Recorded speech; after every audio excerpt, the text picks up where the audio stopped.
Hello, bachcho. Let's read this question. So this question says if Cp and Cv are specific heat capacities at constant pressure and constant volume respectively, then for an ideal process of an ideal gas, A is our Pv is equal to constant, B is our Pv minus gamma is constant, C is our Pb gamma is equal to constant, and D is our P divided V gamma is equal to constant. Okay, तो चलिए बच्चों अब हम इस question को start करते हैं।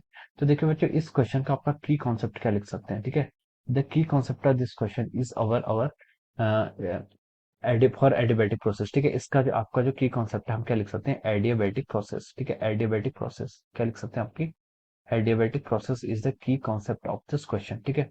ये क्या हो जाएगा आपका एडियाबैटिक प्रोसेस हो जाएगा।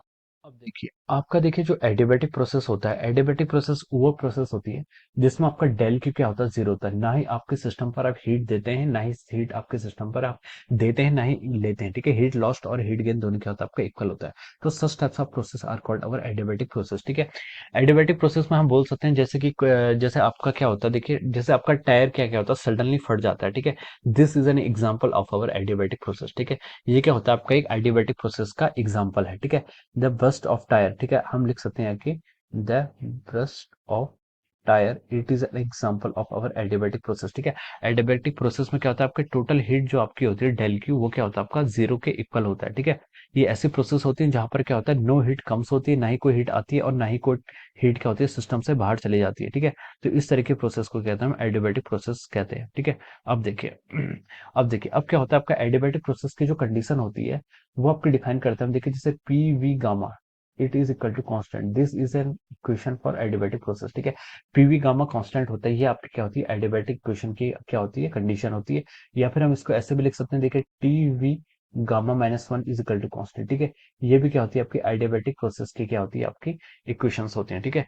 PV gamma is equal to constant और गामा गामा क्या होता है यहाँ पर, गामा आपका होता है कि गामा इज अ रेशियो, ठीक है। गामा क्या आपका रेशियो होता है, स्पेसिफिक हीट का रेशियो कहते हैं इसे, ठीक है।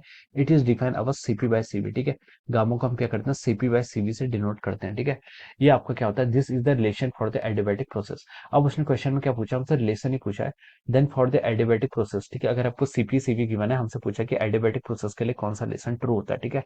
तो देखिए पीवी गामा आपका ट्रू हो जाएगा, तो हम लिख सकते हैं कि आपका जो पहला ऑप्शन में दिया हुआ है PV is equal to constant, ये आपका रॉन्ग हो जाता है। This is true for our isothermal process, ये आपका आइसोथर्मल प्रोसेस के लिए ट्रू होता है, ठीक है। बी में दिया है उसने क्या, P V minus gamma is equal constant, ये भी आपका रॉन्ग हो जाएगा। ऑप्शन सी में इसने बोला हुआ है क्या, पीवी गामा इजिकल कांस्टेंट, ये आपका क्या हो जाएगा राइट हो जाएगा। डी में और डी में जो स्टेटमेंट है वो बी के स्टेटमेंट की तरह ही है, तो वो भी आपका क्या हो जाएगा रॉन्ग हो जाएगा। तो हम यहाँ से लिख सकते हैं कि जो आपका एडियाबैटिक प्रोसेस है, जो उसका जो राइट एक्सप्रेशन है या जो इसकी इक्वेशन है वो लिख सकते हैं हम, देखिए यहाँ से option C is the correct, ठीक है। क्या लिख सकते हैं हम, ऑप्शन सी क्या आपका यहाँ से करेक्ट आंसर होगा, ठीक है। Option C will be the right answer of this question, okay. So I hope you all understood this concept. All the best and thank you so much.